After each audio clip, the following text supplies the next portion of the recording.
Welcome to the Morse Code Podcast, where we talk with entrepreneurially minded creatives in music, film, and writing. My name is Korby, and I'm hoping these conversations inspire you to push deeper into your own work, whether you're a full-time professional or just starting out on your own creative odyssey. Really excited to share this conversation with novelist, short story writer, essayist, and educator, Katie McDougall. Katie co-founded the Porch Writers Collective, a venture she started with fellow writer Susannah Felts back in 2014. Since its inception, the Porch has grown to offer 70 classes with more than 1,000 members. As a writer, Katie's awards have included a 4-week writing residency at the Kimmel Harding Nelson Center for the Arts, a Journals Award nomination for Colorado State University, and she was also a finalist for the Paul Gillette Writing Contest. Her debut novel, The Color Wheel, was a staff pick and top 10 bestseller at Parnassus Books, and her work has appeared in many journals, including Litmosphere, Barcelona Review, and Story Glossia. She's also a good friend of mine. If you get something out of the Morse Code Podcast, please like and subscribe. And now here's my conversation with Katie McDougall. Katie. Korby. Thank you so much for being here. This is so great. You're so busy. I feel really lucky to have pinned you down. Oh my gosh. I mean, you're writing, you're organizing, you're shaping the largest literary collective of its kind in the Southeast. I think I have that right. Oh, yeah, you have that right. You have that right. And we're going to talk about all kinds of stuff, but maybe as a jumping off point, we could talk about how we met. Yes. And I would love to hear your version of this story, and maybe we'll triangulate on the actual truth. I remember I've told this story so many times before because it was really one of our kind of pivotal moments in a sense. We met at the Dose on the West Side. Yep. And I remember it was maybe... It was you and me and Susannah Felts, yes, who's the co-founder of the exactly. Porch Yes. Literary Collective. I should say Yes. that out in front. Right. Yes, continue. absolutely. Yes.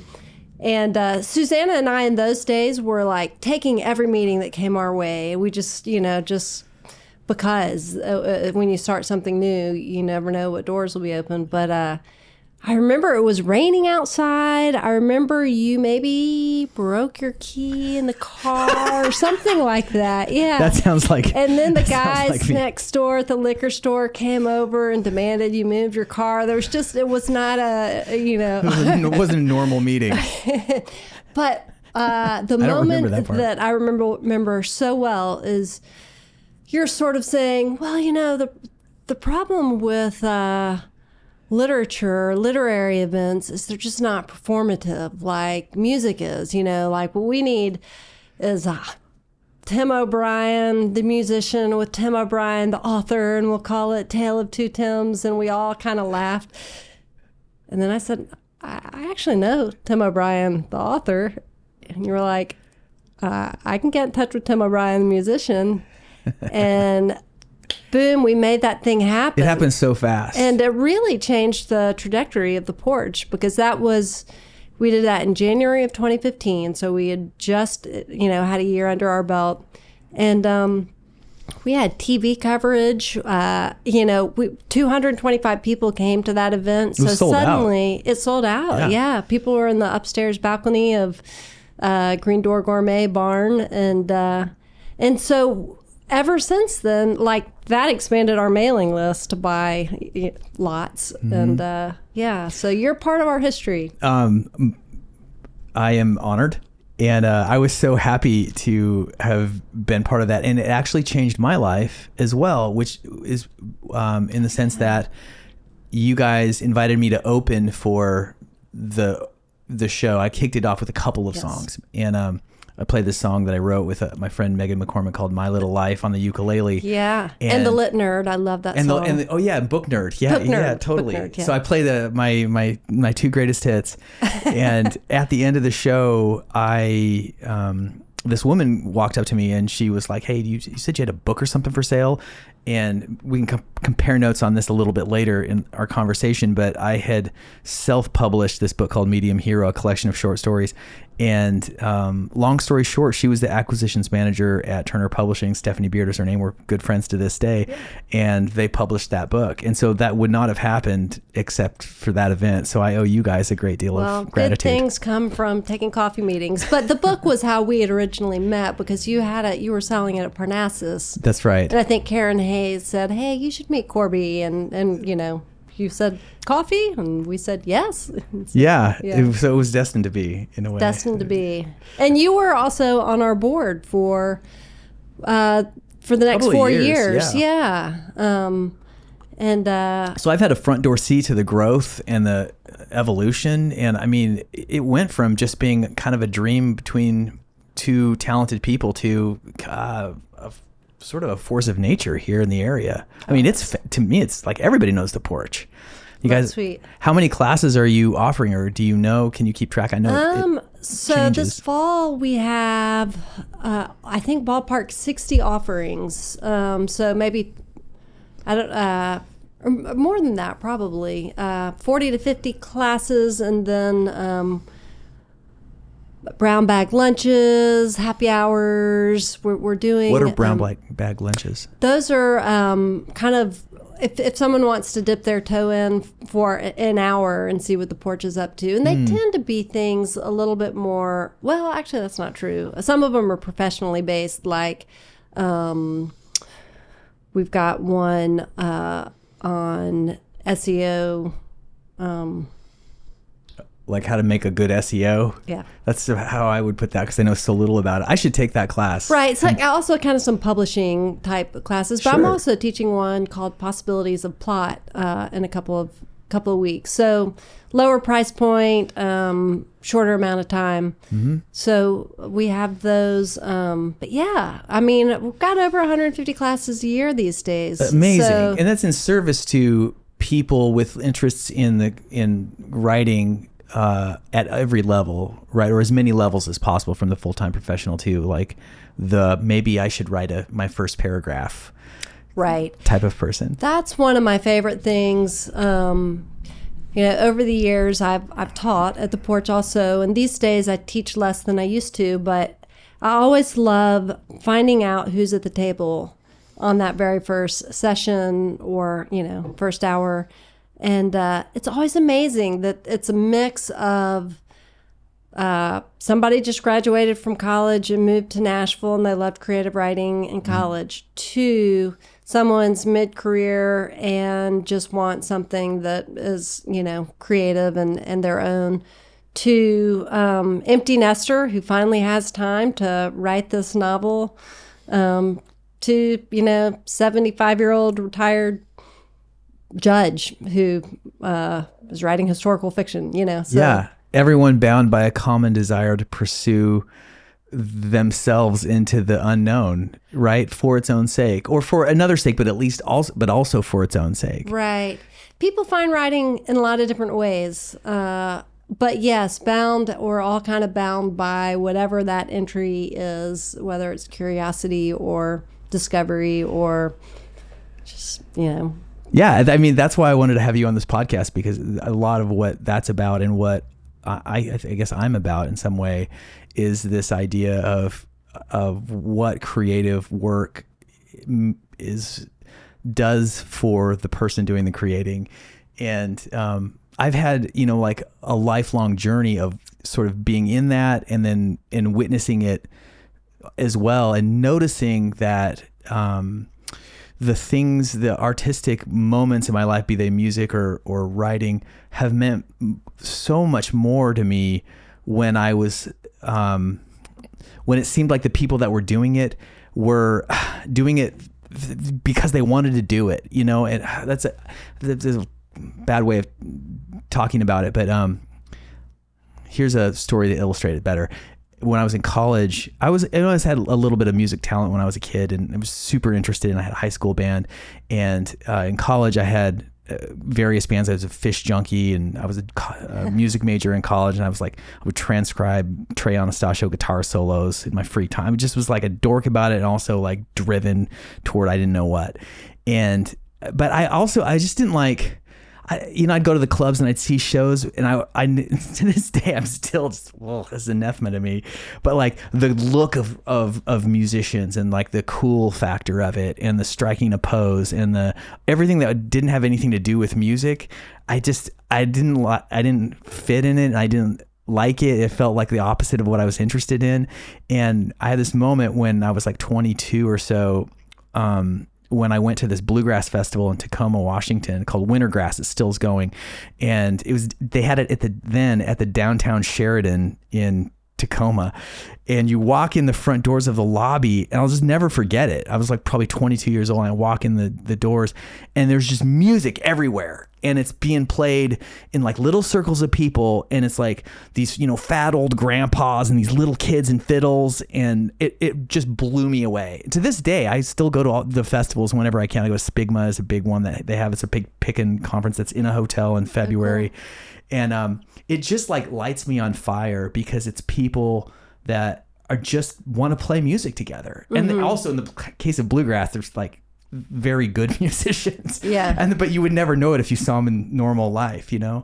And that attraction, that's what it's a similar kind of attraction I have toward all of the sort of efforts, be it acting or writing in this case too. It's just like anytime my favorite books are when it seems like the person telling the story, it's costing them something, or there's just something burning inside between those words that is trying to get out. And that's different than like a literary wonderkind or, mastery. Mm-hmm. There's something higher than mastery for me. Yeah, right. No, that all makes a lot of sense. And talking about, being lit up, I think when I'm writing and in those magic moments where I'm in the flow of it and I'm just inside, that's always the word that I find myself gravitating towards. You're just in it. It's like creativity can be like a room, very safe kind of bubble room, and I feel like in the world otherwise, it's so hard to be exactly in the moment. And so I think what you're talking about with, the literature that sticks, somehow those authors have found their way into that room and costing something. Yeah. It's going away to go inside this place. Mm-hmm. That makes sense. What do you mean it's going away? You mean like culturally? Oh, no. I mean that the author has left whatever is outside the bubble and gone inside that. I just recently read the short story because the movie is coming, and I know I'm a couple of years behind on it, but Cat Person. And it was in the New Yorker a few years ago and went kind of viral. I have to write this down here. And, I think somebody could say, oh, the writing isn't necessarily profound. It's not really, deeply literary. But for whatever reason, I think it feels very true and very uncomfortable. And and I had a hard time looking away as a reader. And I think that's putting that magic to work. Mm-hmm. Well, this is a good jumping off point to another part of your career, which is, you're an active creative in pursuit of your own dreams and mysteries. And I just finished that essay that you were kind enough to send me, and it touched my heart. And I also saw myself inside of it, and I think that a lot of people would. And maybe, quick question is that available? Is it published or is it on a website or anything? Or it's not. I've sent it out. So fingers crossed. But we'll and if worse comes to worse, no, I shouldn't say if worse comes to worse. That's exactly what I shouldn't say. But the Porch has a pretty great blog now. Another one of our new iterations called the Screen Porch. And so Susannah was the one who said send it out, and so I wouldn't have even thought of it. I wrote it for an assignment for a class that I took this summer. Well, it has that quality of like something that needs to be said by the person saying it. There's no showy offiness of it. There's a confessional tone as well. Right. But it's light and it's funny and it's... Right. Well, I think anyone who's been an artist has experienced, in whatever form, that crazy swing between validation and rejection. Yeah. You get somebody loves what you did, and you it feels so good to be loved for what you created, but then it gets rejected, and or somebody hates it, in a workshop, and it does a number on the ego for sure. And so there has to be that other, which is kind of what the essay's about, the balance between the ego and the spirit, which is what keeps you returning every morning. Yeah, it is. And on the ego side of it, or the validation side, it's so, it's funny how thirsty we are as human beings, I think, for validation of any kind. And I think artists and sensitive people are, multiply that by 10. And you get, especially when you're young and really the world is full of possibility and you don't know what's your way forward or right. And maybe you make a small play in that direction and then somebody says, hey, that's good. Yeah. That is very powerful. Yeah. And it's crazy how vulnerable you are at those early ages, and you always are, but you get a little bit tougher maybe, or you don't survive or you quit.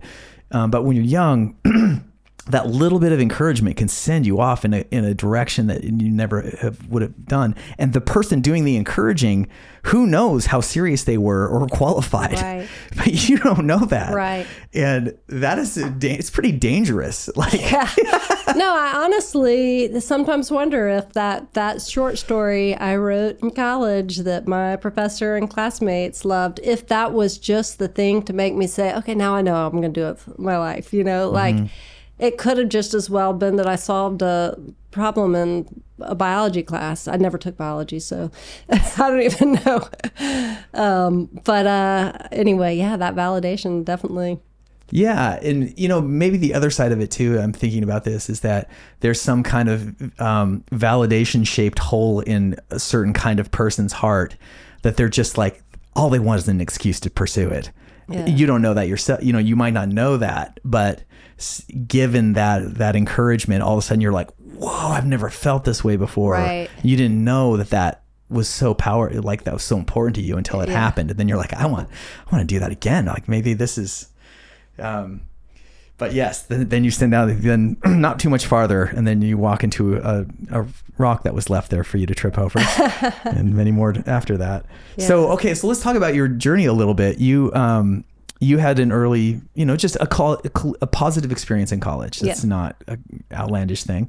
And you were interested in pursuing it, but you were also young. And so you were like a ski bum, right? Yeah. For a good while in Aspen. Well, I was a ski bum for a year in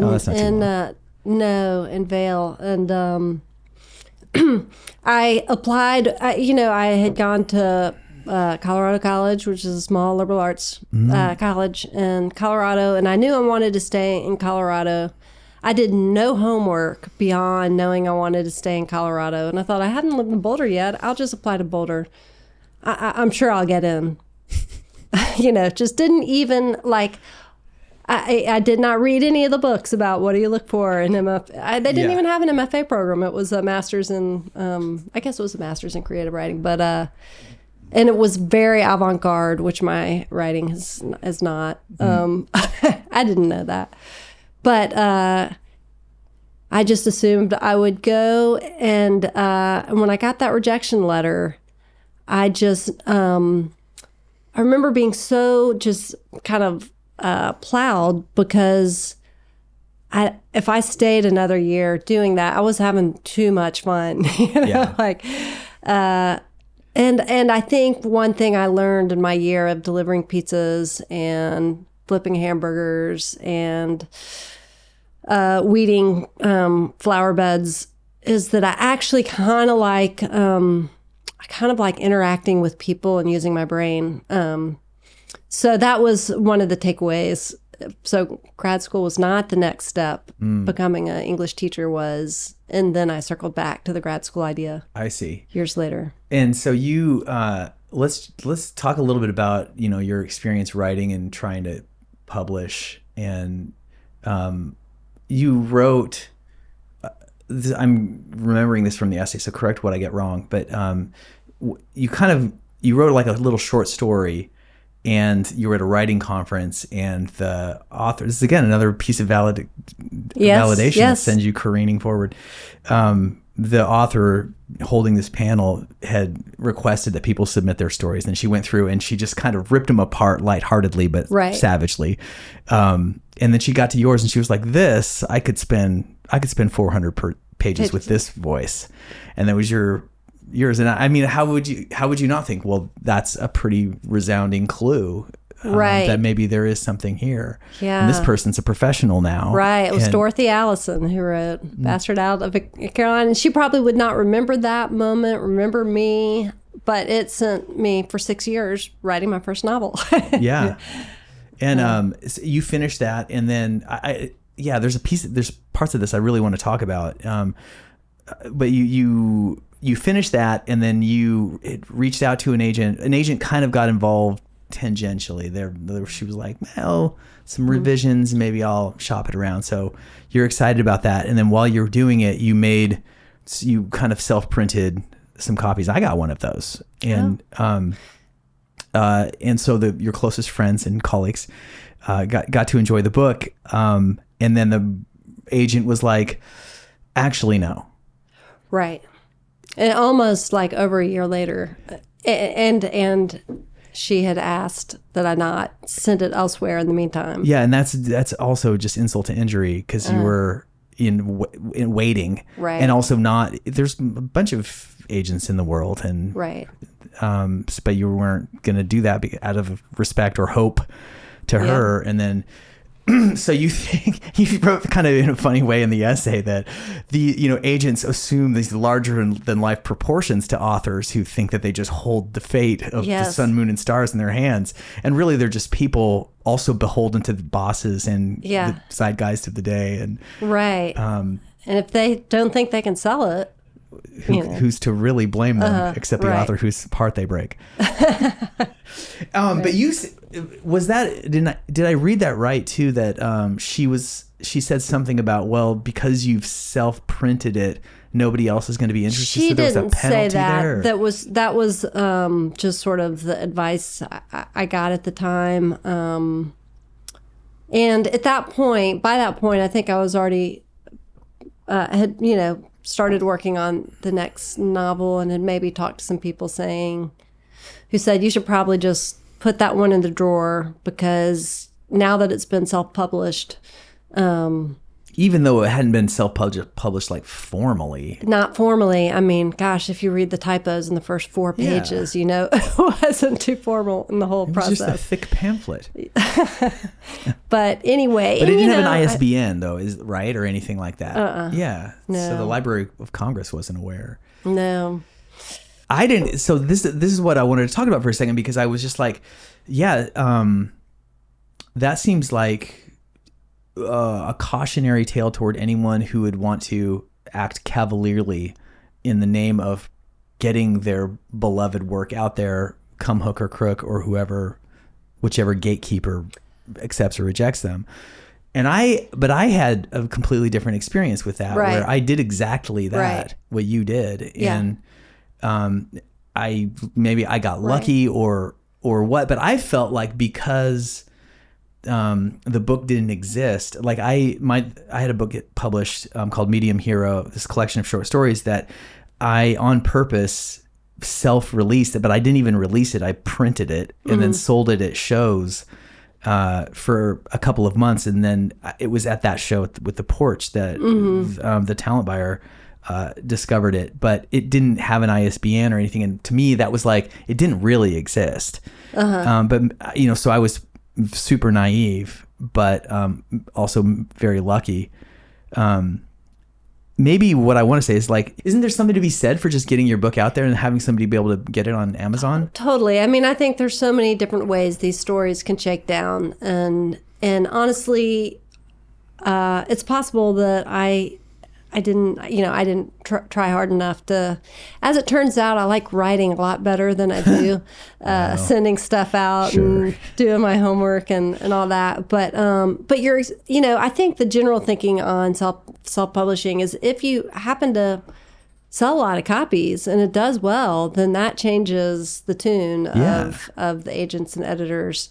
I don't know, what the magic number is for does well, but also so much of it is just putting yourself out there and authors are famously not terribly good at that part of the job, the marketing bit. Right. Yeah.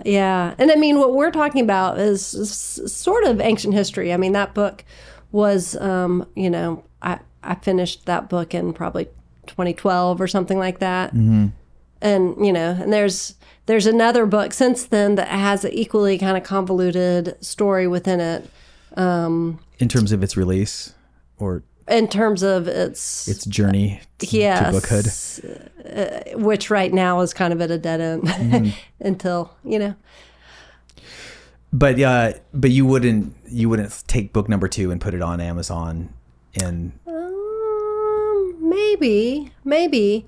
I think I want to try some other things first. I think the independent small presses, I have to, once again, I've kind of started working on something else that I find a whole lot more fun than, but I need to be better. I guess I need to be better about, doing the legwork. Totally. I mean, I'm not, far be it from me to press you on that account. I think the whole thing is uncomfortable and highly unpredictable, and it's a wild west in all industries right now. I do, maybe if I could for a second just share a little bit of my own journey with that. Please, or my own thinking or something. But I wrote a novel last fall, kind of in white heat, where I was just like, all right, 2,000 words a day. And I was like, the goal, 50,000 words.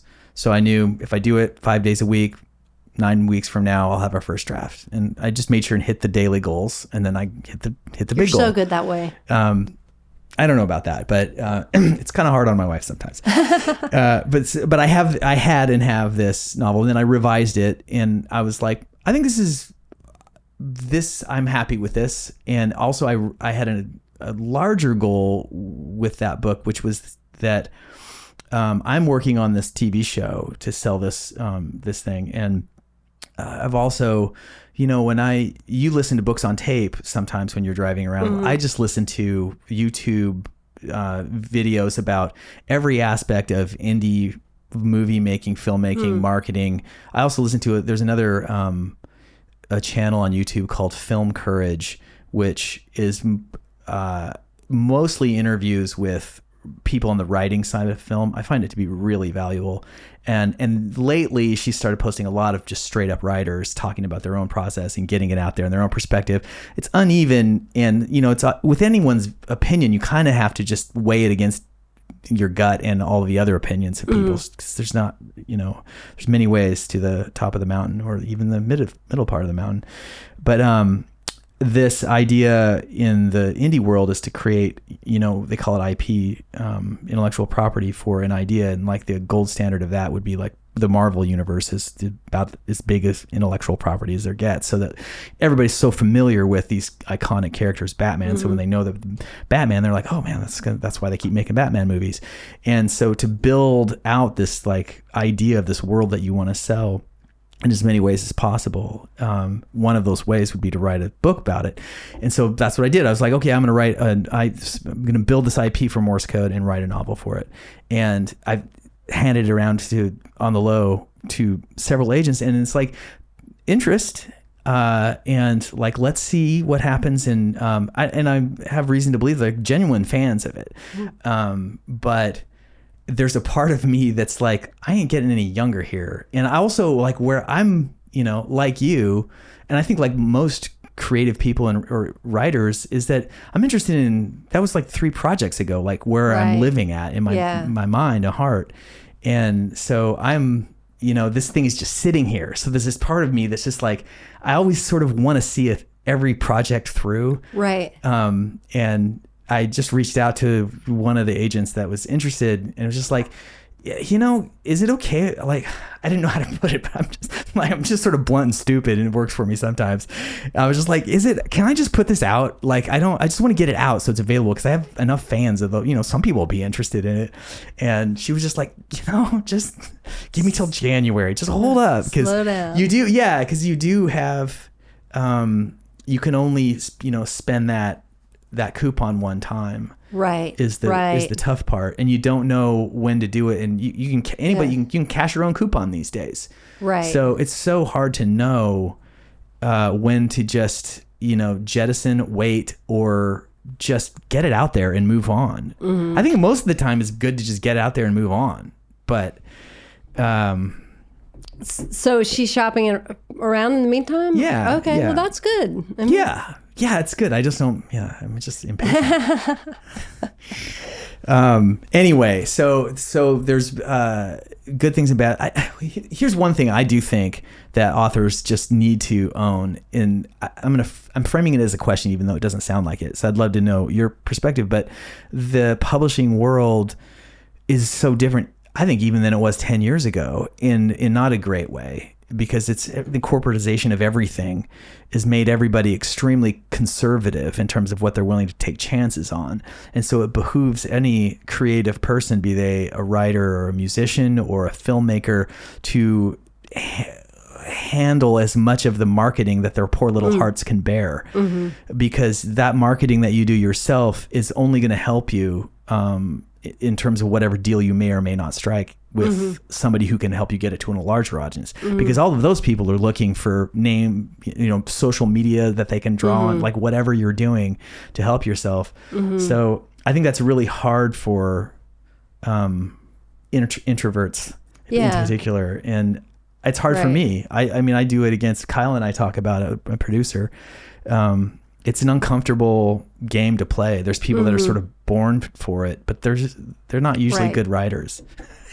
Right. Yeah. No, I mean, I think I hear that all the time. It's really just very few who get a lot of marketing support from their publishers anymore. And so it does fall on the author. And,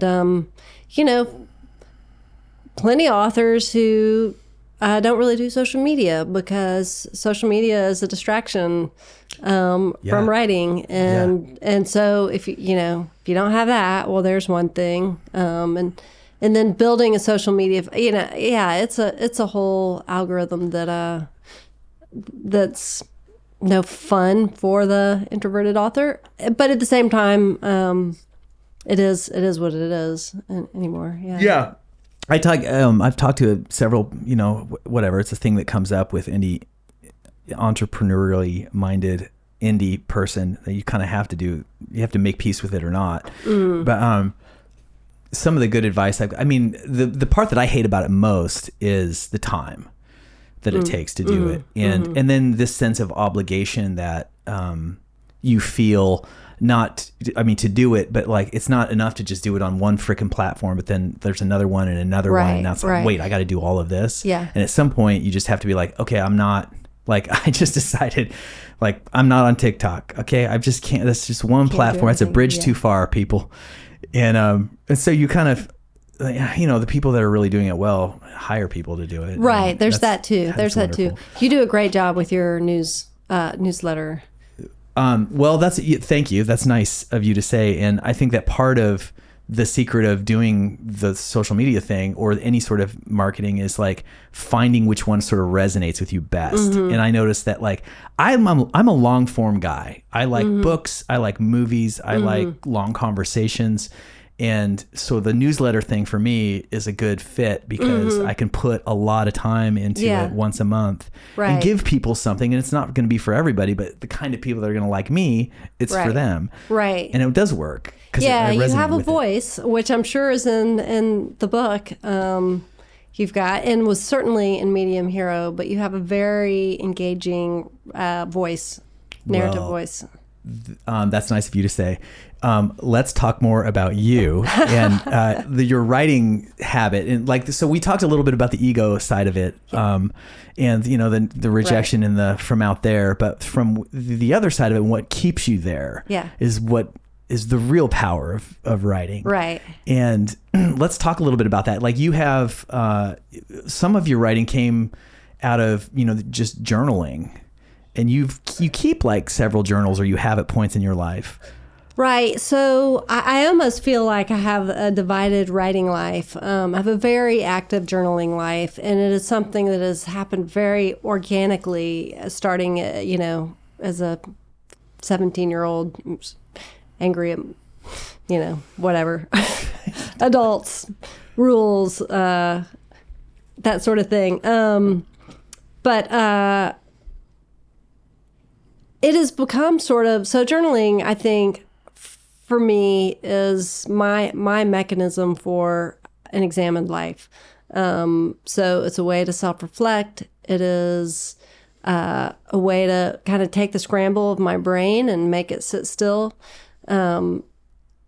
I just feel like sometimes when I'm really trying to make a decision, I'm like, where's my journal? You know, I've almost become, you know, that writing to think has become such a part of me. And so I've gotten very excited about teaching kind of writing in the examined life. And there's a whole nother new thing with the Porch that maybe we'll talk about soon, writing for good. But then there's the fiction writing, and that's sort of a different animal. And I,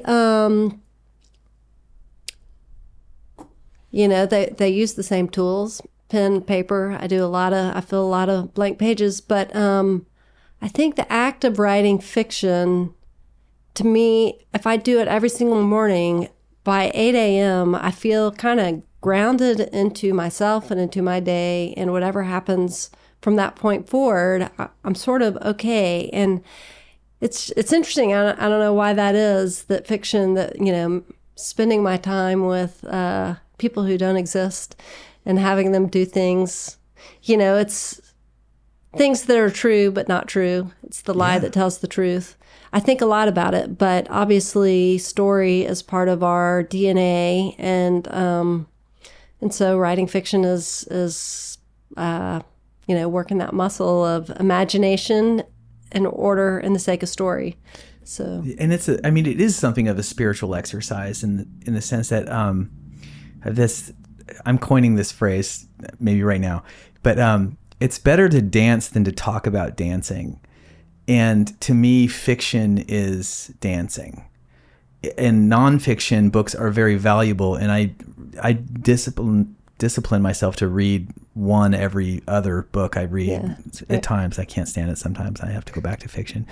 But to me, like, nonfiction books are very like pointed at something, and you know, like there's a huge value in clear, concise writing, and I love it. You know, but there's something so magical about fiction writing that tells you something truer than the truth. Yeah. In a way that you don't have to memorize a passage or understand an abstract comment or concept.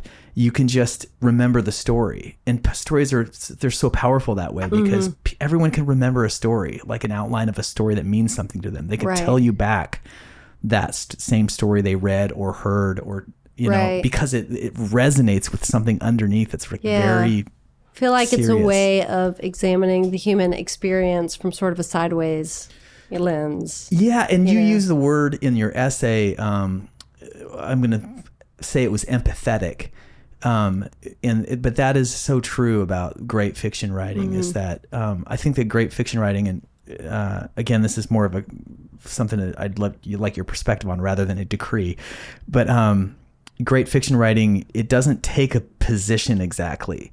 It's kind of there's something exploratory in its essence about it. Great fiction writing. A lot of fiction, it does like have a perspective, and this is what I want you to get out of it. And that's not very interesting.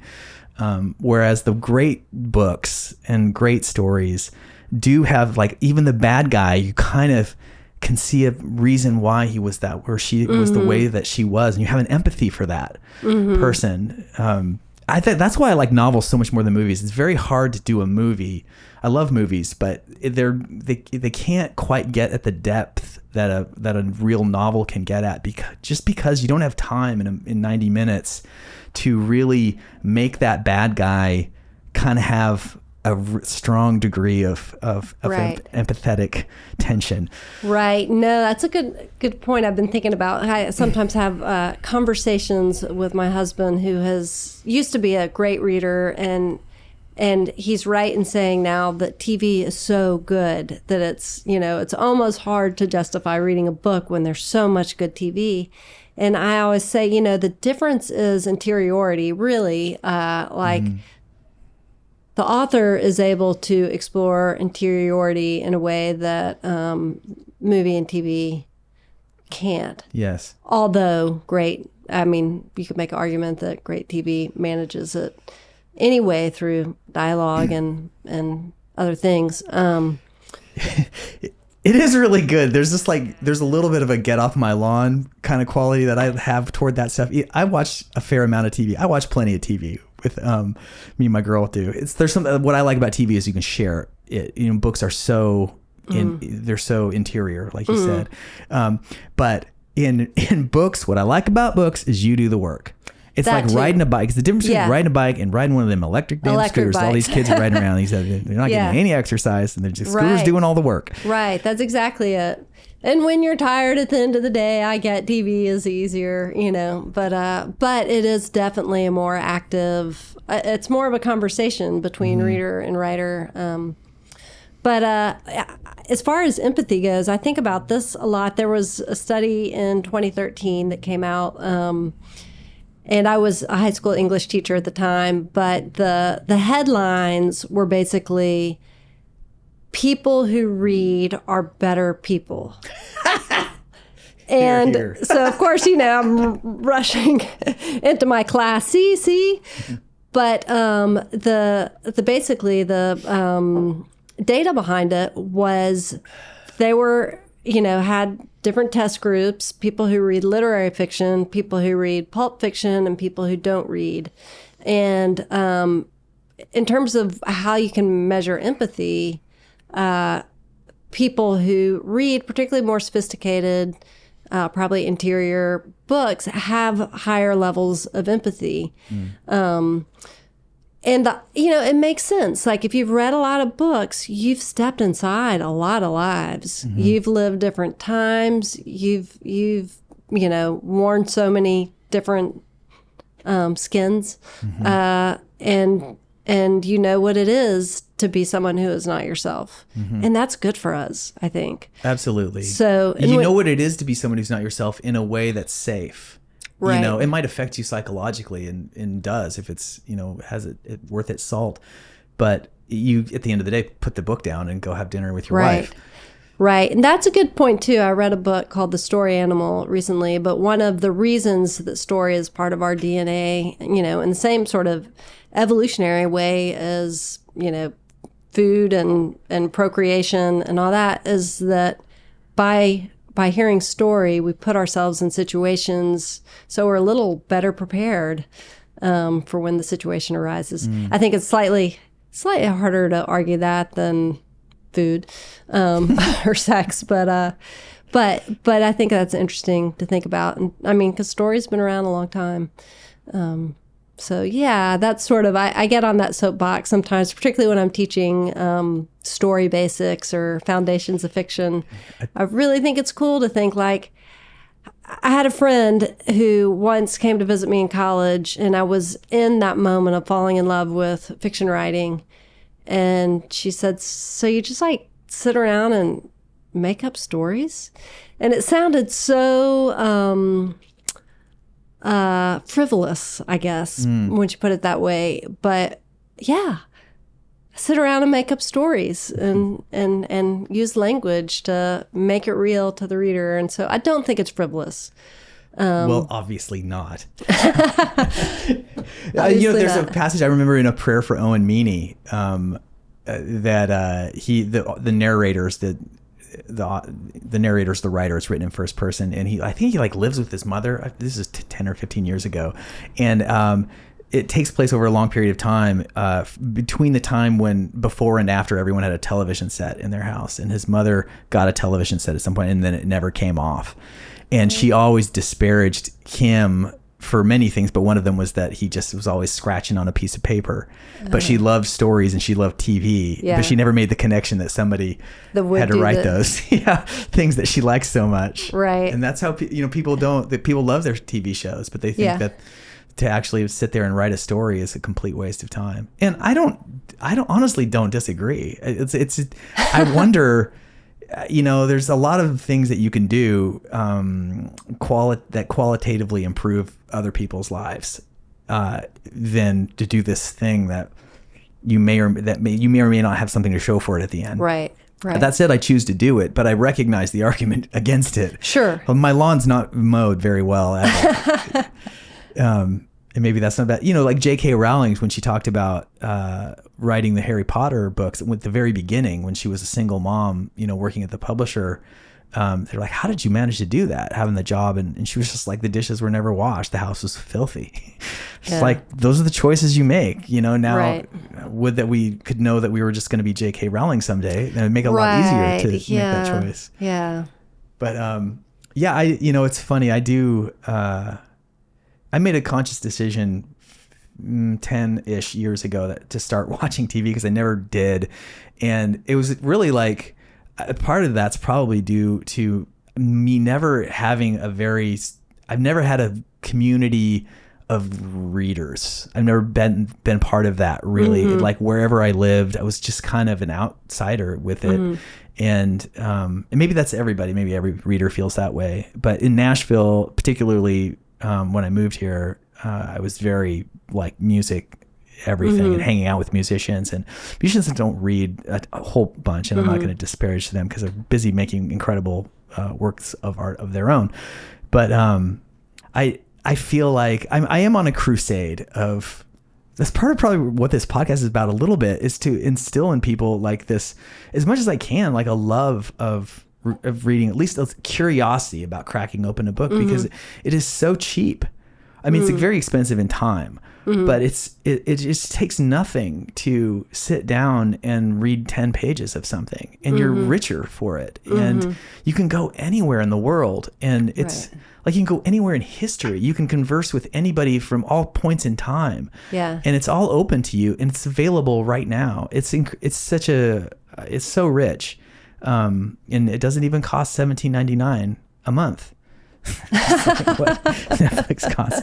Anyway, okay, that's my soapbox. But so wonderful that you consider. Like, I feel like we didn't get deep enough into the writing pursuit, but you write on a daily basis still. You write on a daily basis. You have your spot that you write at. You write from. I do, and I split my time these days between Nashville and Swanee, so I've got a spot in both houses.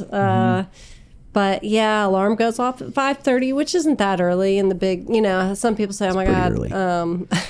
But by the time I actually sit down with my French press coffee and dog fed and let out, it's usually 6:15, and 6:15 to 8:15. Those are kind of my writer hours. And so it makes my process slow. I would love at some point to do 4 hours instead of 2 hours. But that will have to come as I am less involved with the Porch when I start getting old. I mean, this is the fact that everybody has to make their pact with living in the real world. And most people can't seem to defend that even 2 hours a day. So major props to you for keeping that sacred. When I was a teacher in the high school, I got up, I guess it was probably still 5 or 5:30, but I mean, I had to leave the house at 6:30. So I was very happy if I got 30 or 40 minutes back in those days. So that first novel took a long time to write. Of course, the second novel did too. I'm just slow. Yeah. Well, having your own space is like that. A spot is a huge, everybody says that, and that's I have the little corner place. That's like my favorite place in the world right over there. And that's my thing. The first thing in the morning, have like a little light, I have my coffee, and that's 2 hours a day, or more if I'm like under a deadline or some usually imagined deadline. But anyway, I feel like how much time are we at, Kyle? About 50 minutes. Oh, okay. This is good. So we can just talk about a little bit more. The Porch has, you said 60 offerings this fall? Something like that. It's, and I should know that number right off the bat. We've hired for the first time, we're up to 5 full-time employees now, which is amazing. Just wild. Because, for so long we were just such a lean team. But starting in June, we have a full-time director of education, Yurina Yoshikawa, who is awesome. She's good East Nashvilleian. Oh, cool. And Yurina is, kind of constantly in conversation with teaching artists and people who have ideas for us. So, so that is, kind of always happening. We've got a lot of events. We're coming up on our 10th year. Congrats. In January of 2014, of 2024. We started January 2014. So yeah, we're planning a whole spread of it will be a whole year of kind of going big on everything we do. We've got Ross Gay coming in for our fundraising event. That will be on April 5th. He's awesome. And we're launching a literary magazine. That's another exciting thing called Swing. And it's being launched on October 19th of this year at Analog. And that's really exciting. It's sort of, one of our strategic visions was to not only, teach the craft of writing, but give Porch people a place to publish alongside bigger names, or more known names. So very excited about that happening. Yeah. To what do you attribute this wild demand? I mean, part of it's the vision that you and Susannah originally had. Part of there's some kind of latent thirst in Nashville or in people that you've tapped into. But it's such an extraordinary gift to the community. I mean that from the bottom of my heart. There's, a quick anecdote to that is there's this acting studio here in town called the Fourth Wall.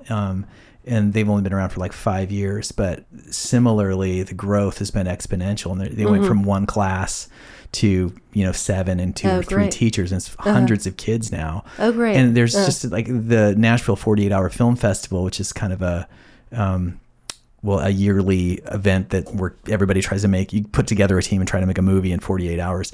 They had 60 people. We just went to we were part of it this year, and there was a screening last night and tonight. Although this will air in the future, so this happened a while ago. But there were 60 teams. It was the second highest in the country, and that is a direct result of all of these kids interested in film. So you guys have done similar and probably pulled more people in with the Porch. So I do think Nashville, has a creative heritage, creative economy. It's an attractive place for creatives to move to. It's just part of the ecosystem of Nashville. And so that's lucky for us, that we're here and not someplace. Although, who knows? There are some great literary centers and places that aren't Nashville, too. So as far as what do I attribute the growth to? Well, the other thing is the pandemic was interestingly not a bad thing for the Porch. God, I got to be careful, saying that. But we, in March, we're Zoom, what's Zoom? And by April, we had students from 35 different states and 15 different countries. Amazing. We thought we were done, we were having emergency board meetings in March of 2020. Okay, we're what's worst case scenario? And in April, we're wildly busy. And so now half of our offerings are virtual. So that's another thing is while we are very much rooted in being in Nashville, we are also something of a, national organization just in terms of our classes. Mm-hmm. Yeah. So. Well, I'm so grateful to you for being here and sharing a little of your time and perspective and experience. And I'm so grateful that I've gotten to be part of the Porch in some small way. You're part of the story. And I'm serious. I'm going to take a class this fall. Yeah. You know what you should do? I could see you being really good at this. So I mentioned this Writing for Good program. Pitch me. All right. So I've been teaching workshops at Mending Hearts, which is for women in addiction recovery. And they're expressive writing more than creative writing. But now, from that experience, we have a cohort of about 30 teaching artists who've done a little bit of an orientation training. And now we're creating partnerships with all sorts of organizations that serve vulnerable populations and bringing writing workshops to them. And paying our teaching artists and also finding funding so that these organizations don't have to pay for it. But I could see you doing a little songwriting, film writing, fiction writing. Yeah, I would love that. Yeah. Well, we'll talk off camera. Okay. Thank you so much for being here, Katie McDougall. This was awesome. Thank you so much for having me. Hey, thanks for watching. Click the like and subscribe button if you wouldn't mind. You can click over here to watch another complete episode, or click here to watch a playlist of the songs of the Morse Code Podcast. You know you want to. You know you want to. You know you want to.